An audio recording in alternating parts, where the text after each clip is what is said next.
Hi everyone, welcome to Keeping Pete's. Something a little bit different for this video. So today we're going to be looking at a C-service pistol. Now this is a Flintlock, but it has been converted into a forward venting blank firer. Now I've already done a video on the C-service pistol. I've done it on the 9-inch, this is the 12-inch. So check that out, it's in the description below, and there will be another video on the channel about the blank firers and how they work and how they operate. So I'm not going to discuss that here, but the reason for this video is this one is in a fairly sorry state. You can see it has been in the wars. The varnish is coming off, there's dings, there's knocks, it's got scrapes all over it. It does not look the nicest, and this is a gorgeous gun. It's the long C service. Everything is original, it's just that it has been converted into a blank firer. So this video I'm going to be taking through the process of restoring this gun back to how it should look. Now by that I do not mean restoring it back into a firearm. Let's not go down that road, and I won't be converting it back from a blank firer to a Flintlock either. What I mean is restoring it to how it should look in presentation wise. I've just noticed that the ramrod has snapped off as well there. So I'm basically, this is how to strip the gun, how to get it back to the bare wood, how to get all the metal components off, how to clean them up, how to get this stock looking beautiful again, and then all back together so it is a beautiful thing to look at once again. Even though this is the blank firer version, the exact same technique will be used on a percussion, a flintlock, a DIAC, anything. It's the same thing. The fact it's a blank firer in this case is irrelevant. The steps are all the same for all the different types. The only difference will be on how it works, but in cleaning it and getting it back together, all the same. Okay, so here we are ready to strip the gun. So the first thing we've got to do is take off all the metal work. So I will do that now. I'm not going to go through every piece individually because it takes a long time and it'd be pretty boring for you. But it's basically remove the screws, they're holding everything on. Where there are no screws, you have these metal pins that go through. So you knock those out and then you can remove the pieces they attach. So these ones hold the ramrod guide, these two hold the barrel, and on this side you've got the screws that remove the lock and everything. So I'll go through that and you can see me do it. I will speed it up so it's a bit more interesting.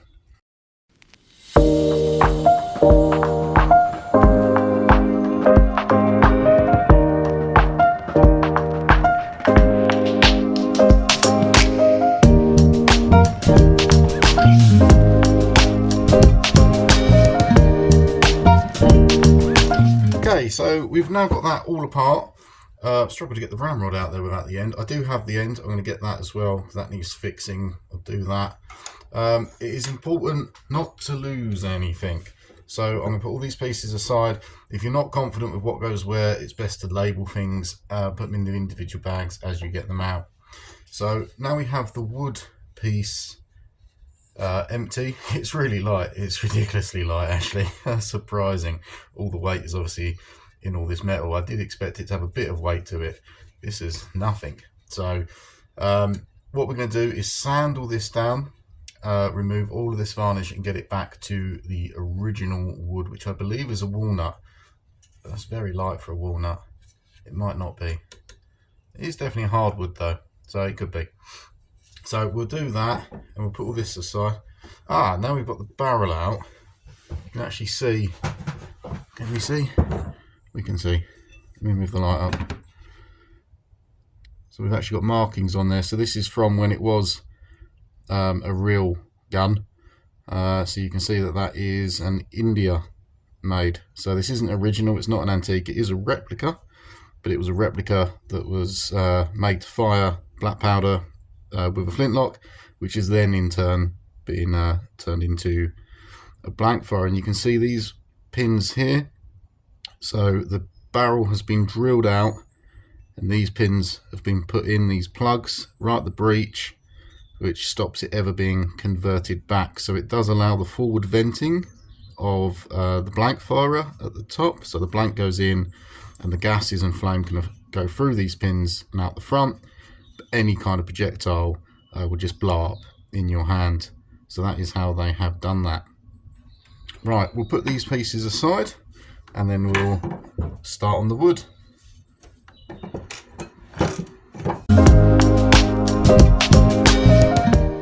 Okay, so to sand this by hand, we're going to be starting with an 80 grit sandpaper, followed by a 120 and then a 240. I do not advise using power tools on this, not initially. The only reason is because even though it's hardwood, it's quite old, it's fragile, where it's been in heat from black powder and then blanks, it's not strong enough to withstand the power of like a electric sander. Also, these pieces here that are carved out, they're not carved to a high tolerance. So if you take this down too much, then your lock's not going to fit. It's going to sit proud. You're going to struggle to get your metal work back in flush if you've taken too much off, which is easy to do with an electric sander. So unfortunately, you've got to put the elbow grease in. It's important when you're sanding, as much as you can, to try and keep the sandpaper going in the same direction. Don't swirl it around, don't go this way and then this way, because you do put fine lines into the wood, and the finish, you will never get a nice smooth finish. If you do that, it will all be sort of rough and messed up. I mean, you can sort of, when you go over the smaller grain, you can get a lot of that out, but you are making a harder job for yourself. So as much as you can, whatever direction you start in, the whole gun needs to sort of be kept like that. So as you can see, it's coming off nicely with this, and we'll see how we get on.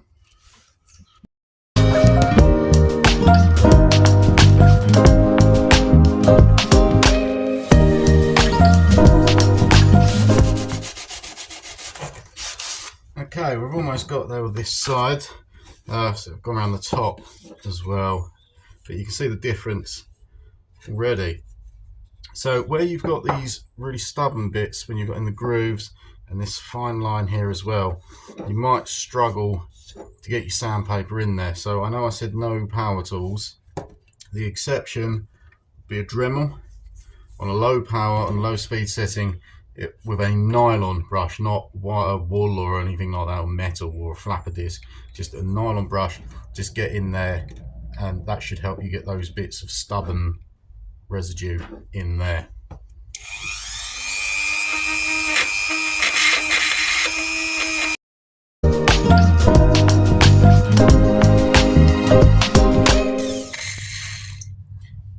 You can see it's changing the colour there. That's where it's basically buffing the wood up, making it quite smooth.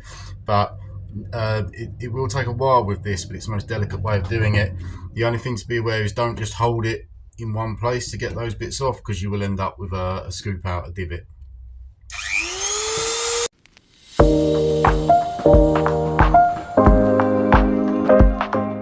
Okay, so you can see that's pretty much gone now. You've got the colouring of natural wood going through. There's still a little bit there. The problem is it's actually dented. It was so shallow I couldn't see, but there's actually a dent there.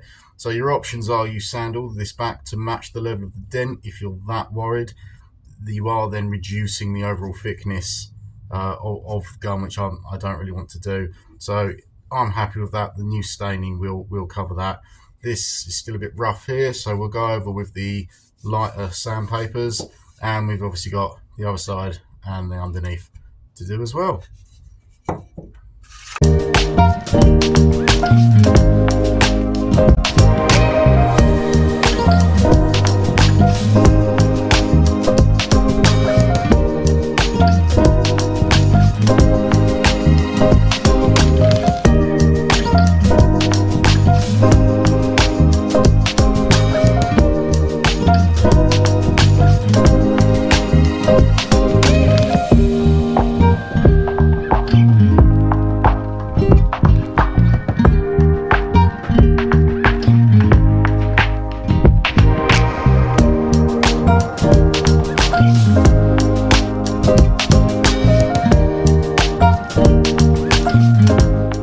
Right, apologies everyone. I've already filmed this bit, but my piece of junk phone decided to crash and run out of storage. So I have applied a layer of dye to this and I have no video. So I'm going to go through it again and let's use our imaginations. So imagine this is freshly sanded and not a lovely shade of deep mahogany. Unbelievable. So what I'm using is a Colron wood dye, and this is deep mahogany. So this is a dye rather than a paint, also known as a stain. So the way you use it is you get a clean lint-free cloth. Again, imaginations, I've not already used this. Put it on top of the can, upend it so you've got a small amount, and then you rub it into the wood. And actually I can do it on this bit so you can see the difference. So you rub it in and you can see it taking there. Now, because this isn't a paint, this dries very quickly. So it will deepen the more coats that you put on. But you can see already, as I've gone over it, that it's looking fantastic in the deep mahogany colour. You can do it any colour you want, but if you do it pink, please don't show me. So you leave it to dry, see how it deepens. It deepens as it dries, and then keep applying coats as you go. Just notice I've got a bit of sawdust stuck on there because I didn't clean up properly. So try and get that off. If not, you will have to just sand that bit over. That's not a problem. But try and remove any sort of streaks and things, because if you do it while it's wet, it will save you a nightmare of a job when it's dry. If you get any streaks or patterning, just go over it with a very fine sandpaper, and then you may have to reapply. But obviously be careful going then too dark. So we'll leave that to dry, and then we will do the third coat so you can actually see it. Okay, we are now ready to give it another coat. So as I said, lint-free cloth over the top. This is just a kitchen J cloth, quite common in the UK, and rub it on. Now you may want to wear gloves for this. It does wash off quite well, but you may want to wear them. Also, don't do this on your wife's kitchen counter. It doesn't end well, and if you do, please put something down. I haven't, because this is my workshop and I will do what I want. So you can see the third coat going on, or second, where are we? See, because I lost the footage, I don't know where I am, but I think the second or third coat now, it's darkening, it's deepening the colour there. So do as many coats as you want, but just make sure you do the whole gun, otherwise you'll end up with a really weird finished look. Make sure you don't miss any patches.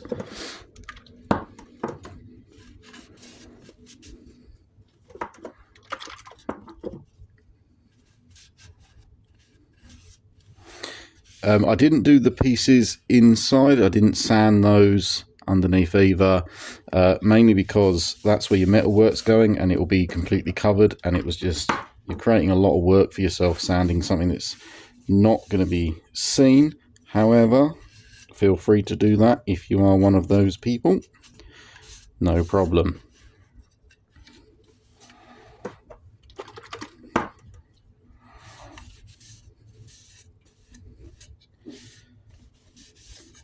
So you can see now already how much darker that's getting. But make sure you get all of it. Try and sort of hold it in places where you're not going to leave fingerprints.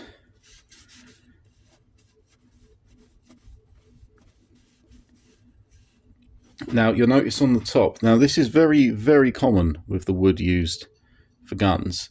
I'm not sure why. If anyone knows the answer, leave a comment. But you get dark bits and light bits. Now I know wood does do that, but it really does seem to, in a lot of guns, you have this very light and very dark. If you're happy with that natural look, you can leave it. If not, you can just go over this piece once it's dried again to try and match it in. I've had varied results, but every gun I've done like this does seem to have these light and dark bits, and it doesn't seem to reduce it by putting more on. You can, a little bit it does, but you will always have that. If it really bothers you, then use something a bit more robust than a wood dye. You're going to need sort of a pregnating varnish of sorts, but we will get onto the finish stages later when it comes to varnishes and things. But yeah, you might want something a little bit stronger, or do the whole thing darker, and then that will blend it in a little bit if you want a completely uniform colour throughout. But I think because it is made of wood, it is nice to have the grain and the variances of that wood showing through. So that's pretty much covered. I don't think I've done that bit under the lock plate. There we go. So I am quite happy with that colour. It will darken again as it dries, but I think that is now looking pretty good. So we'll leave that to dry, and then we'll move on to the next stage. Once you've got to a colour that you're happy with, and you can see now that the colour is lighter than what we started with, however, this is more of a varnish, whereas this is a dye. So we've still got stages to go. So we could put more on here to match this in to make it darker. It's all down to how many coats you put on. So this has had 3 coats, and I think that gives it quite a good look. So the next stage is to oil it. So I'm using this. This is the Liberon, something like that. Superior Danish oil, and it's clear, not satin or anything like that. So this is, you want to apply this, something like this, a Danish oil, exactly the same. This is much runnier than the dye, but you apply it in the same way. That soaks into the wood. Now, when you do this, you will notice it starts to feel rough. And the reason for that is the oil impregnates the wood and it raises little fibres. So there are 2 ways to deal with that. You can use a light sandpaper, something like 1,000 grit, even a 2,000 grit sandpaper, which will take it off, but that will scratch the wood as well. So the other way is you use just a dry rag and you just sit there rubbing it, and you can rub all those fibres back down, and it gives it a much better finish than sanding it. Now, that doesn't happen every time, but if it does, that is the way I would do it. Just get a dry rag and rub it quite firmly, and it will get those fibres out and give you quite a nice smooth finish. So we apply the oil all over, exactly the same as the dye. Make sure you don't miss any.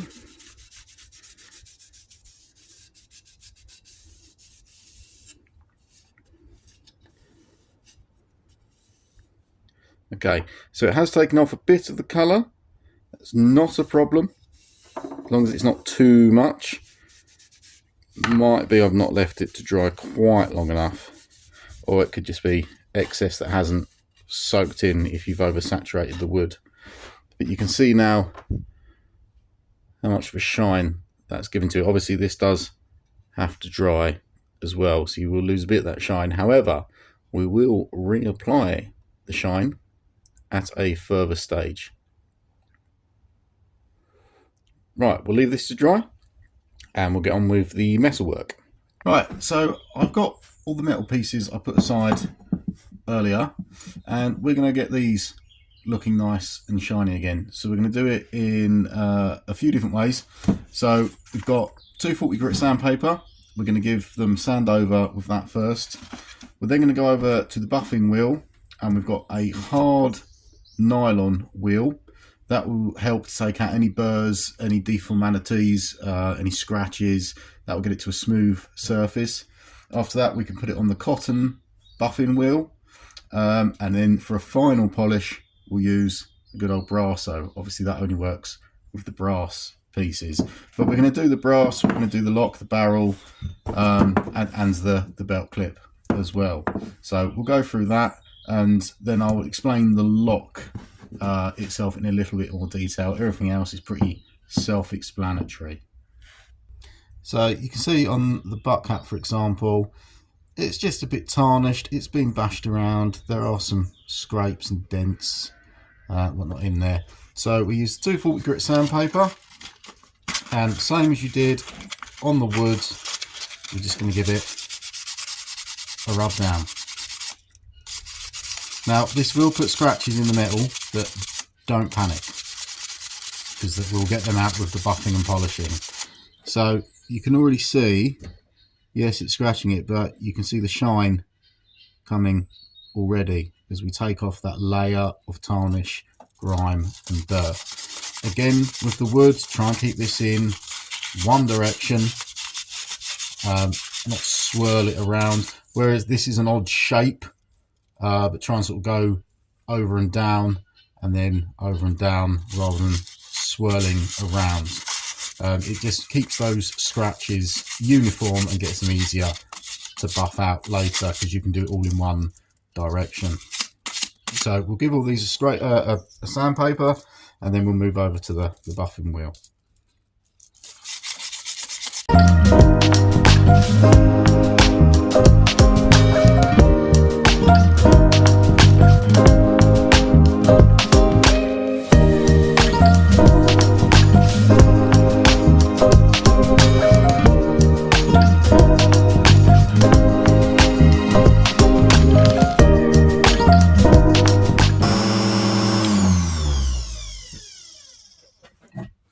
Okay, you can now see we've got these pieces, all the tarnishing gone, and they are shining up. Now it's not particularly even at the moment, but we've still got a couple of stages to go.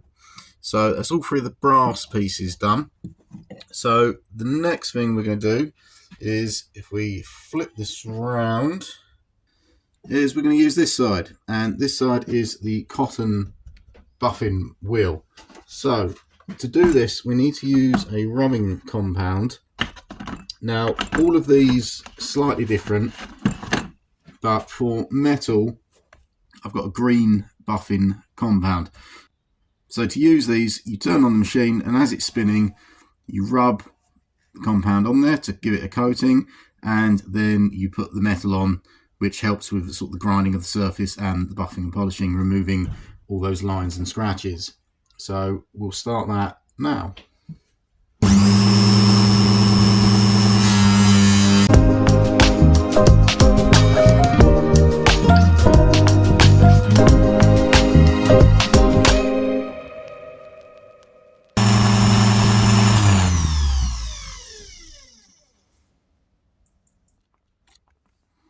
Okay, so you can now see how shiny we've got that to. I'll flip it over.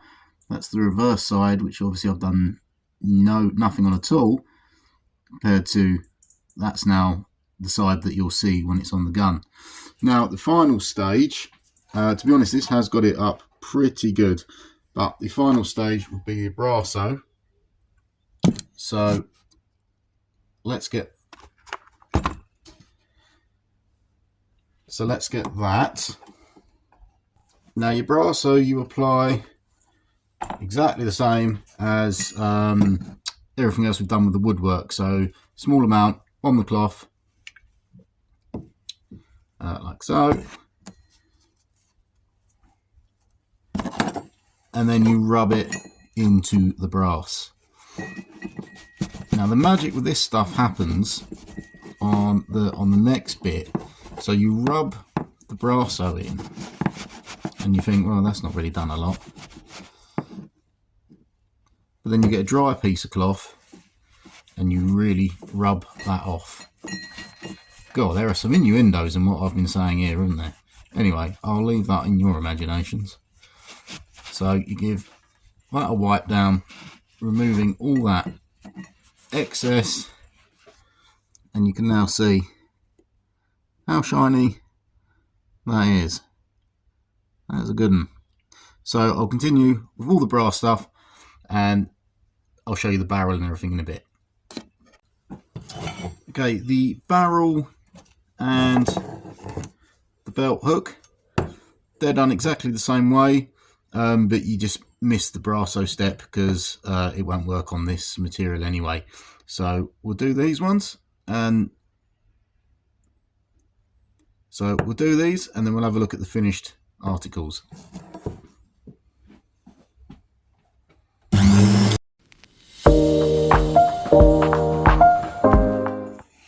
Okay, so you can now see how shiny all of that's come up in comparison to the lock that we haven't done yet.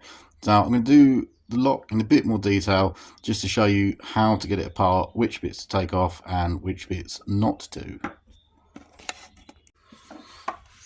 Okay, so this is the lock. It is a particularly nice lock actually. It's got the tower marking and it's got the crest there. What these markings mean was basically this gun was used by the Crown. So rather than it, being in private hands, I mean it ended up in private hands, but it began its life as owned by the Crown. So a soldier would have, some sort of Navy soldier would have had this tower being made in the Tower of London there. So to take these apart, you can take the cock off quite easily. It is under sort of sprung pressure at the back, but what is being held is the internals. So this will come off quite readily. So that's just a flathead screw there. This is on half cock, so we want to get that off by pulling the bit that the trigger would go on and lowering it down to relieve any tension. So that's off. So you remove the cock simply by taking out this flathead screw.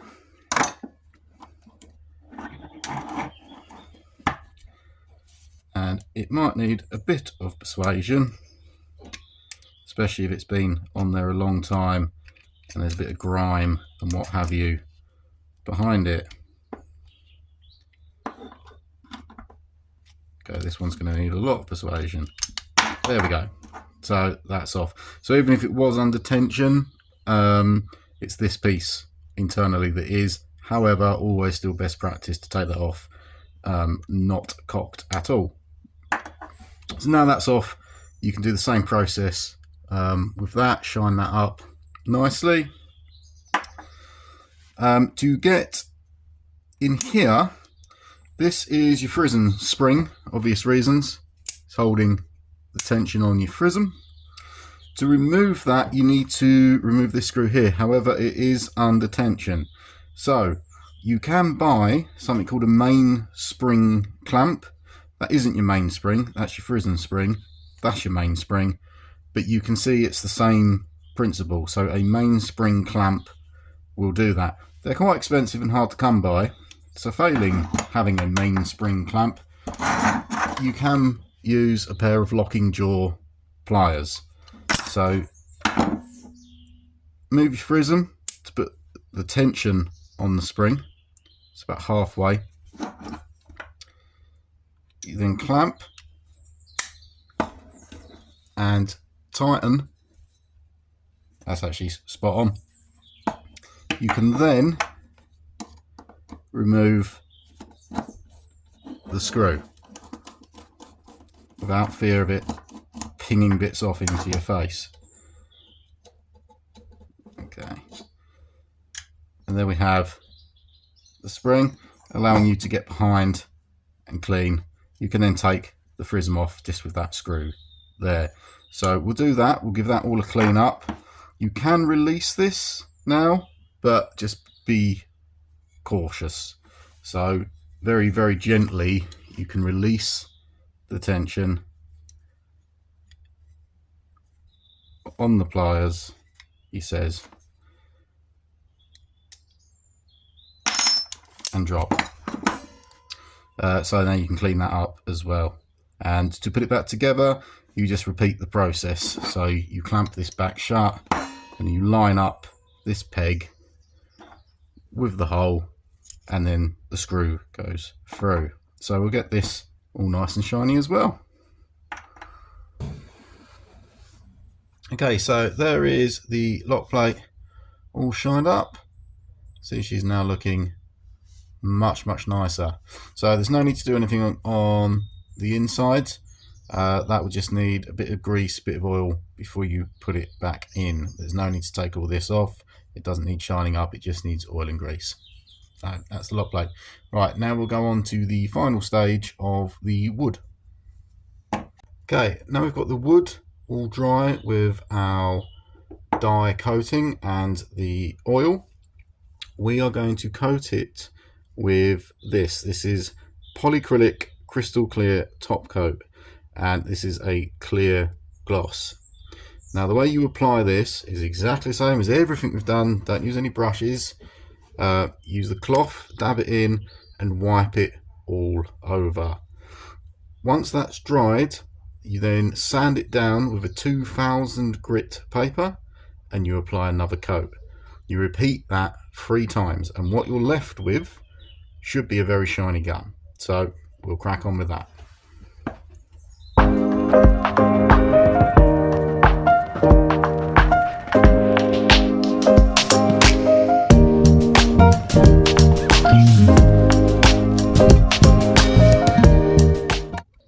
Okay, now you want to keep rubbing this until you get rid of any streaks. You don't want any runs or streaks because again you're going to have to sand them all down.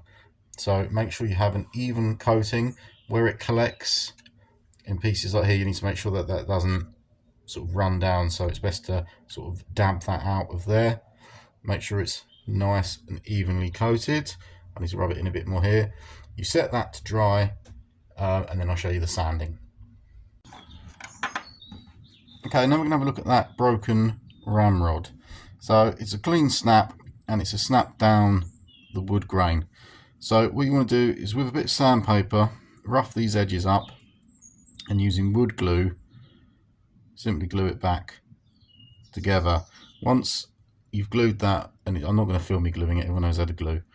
Once that's dry, I'll do the exact same process. So I'll sand this down and recoat it using the same colour as I have for the main gun, and the brass tip there I'll just buff up. Now, as I said at the very beginning, this is a blank firing gun, so you don't need to use this ramrod. This is just an ornament.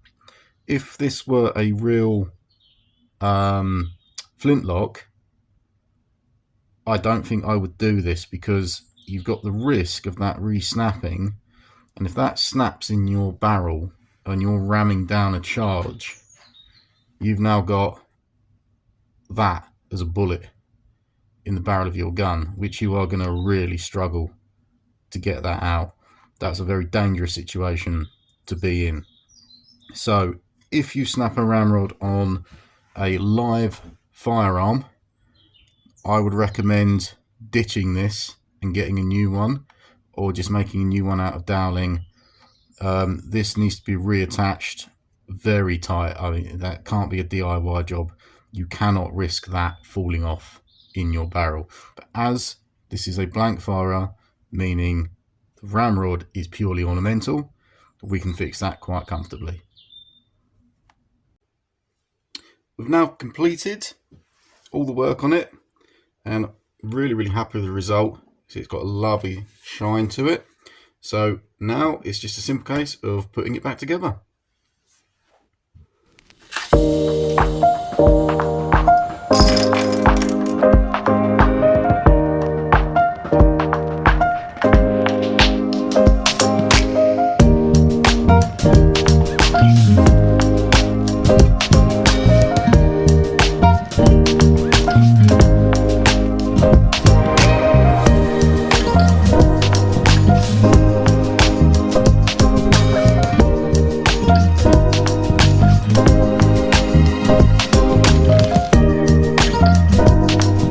So here she is, all finished. As you can see, she looks like a brand new weapon. Really, really pleased with the outcome on this one. That is how you restore a flintlock. So thanks for watching. Please give us a like and a subscribe if you've enjoyed this video. It's really, really helpful to me. I really, really appreciate it. And I've been Cupid Pete. I'll see you in the next one.